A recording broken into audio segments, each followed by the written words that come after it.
Hi everybody, happy Easter. It's Janice with Muse Studio, and today we're going to make this card from the Shine Bright stamp set that's in our catalog right now. It looks like this, and it has lots of great sentiments, including happy birthday. So it's a very versatile set. You can use it for lots of different occasions. So let me show you how I did this. First of all, I have this white piece of paper that's cut 3 by 4 1/4, and then we're going to stamp the sentiment, which I'm going to mount on this block, and we're going to stamp it with Memento Tuxedo Black towards the bottom. Center it as best as we can. Apply even pressure. And then we're going to move this aside. We'll come back to it in a moment. We need to stamp our gem here, our diamond, which I really love. It's my favorite. I think it's so cool. And then we're going to stamp it. Now, you can try to eyeball this, and it won't be perfect, and if that doesn't matter to you, then go for it. I prefer to use this positioning tool. So what you do is you, like I said, apply your stamp to your block, and you're going to use, it comes in 2 pieces. There's this piece here that is kind of rough on one side. That's the side that you stamp on, and then you have this little piece here that's a T-square, and you don't really need that yet. And all you're going to do is stamp on that sheet, which you can then later clean off with your baby wipe. So it's reusable, and I use it. I'm very thankful that I have it. So then what you do, and that's kind of a schmutzy one there, but we're just going to show you. I've already made a ton of these as I was watching TV, because I'm going to use them for other things. You can put them on anything, you know, bookmarks and scrapbook pages. So as you could see what I did, I didn't say that, I didn't explain, sorry. I just basically lined it up right there, put the corner back in there, and then just lined it up on my actual die there, the die cut. But then you keep the T-square in place. You use that as a guide.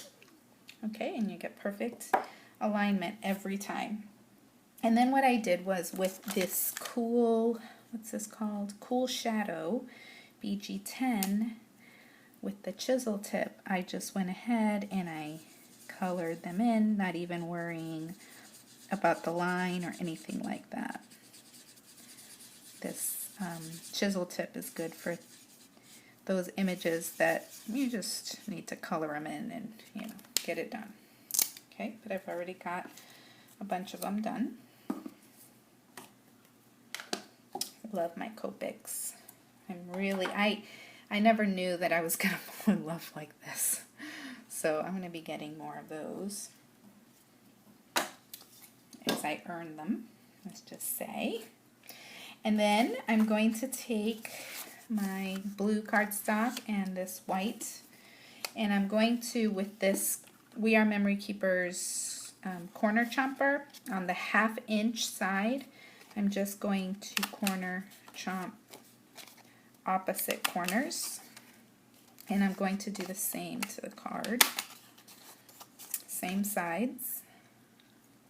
And this tool is in our catalog, but it's not this color, I don't think. In the catalog it shows the other one.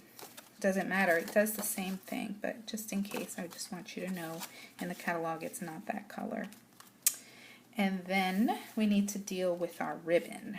I'll show you, I have a way that I like to tie my ribbon, just because I don't like to mess with the card. When you try to tie a ribbon around a card, sometimes because it's flimsy, it's a little tricky.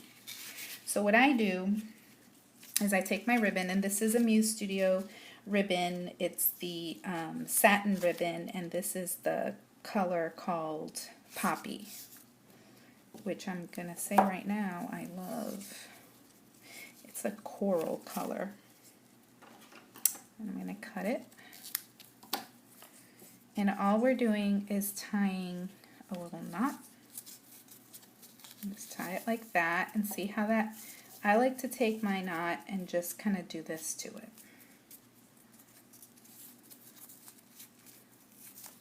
Just something I learned on YouTube. It helps the knot. See that little knot in the middle? It's perfect. And then you take it and you cut it how you like. And you trim it. And then, if you are not old enough to use a lighter, please have an adult help you with this. I take my lighter to burn, kind of, basically it seals the edges of the ribbon so that it does not fray. Okay?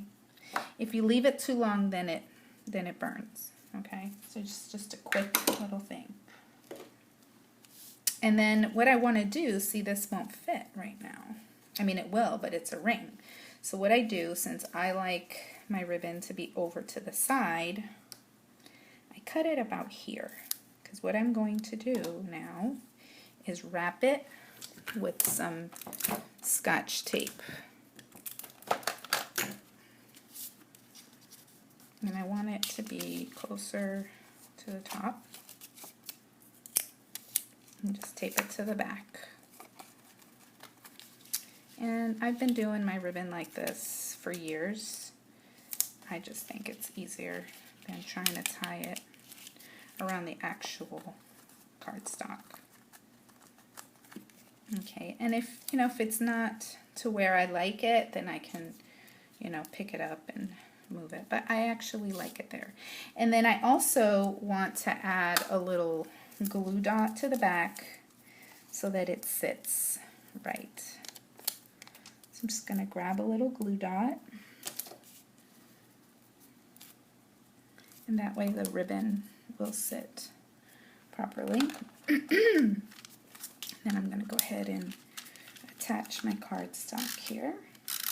This is the Tombow Mono Dots adhesive that's in our catalog. We even have the refills.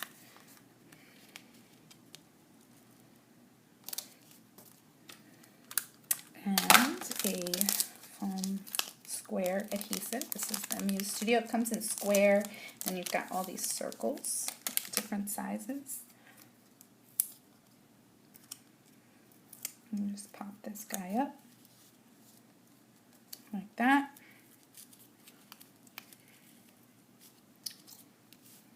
And then just to add a little extra bling bling, these are the Muse Studio Twinkle stickers, and I just think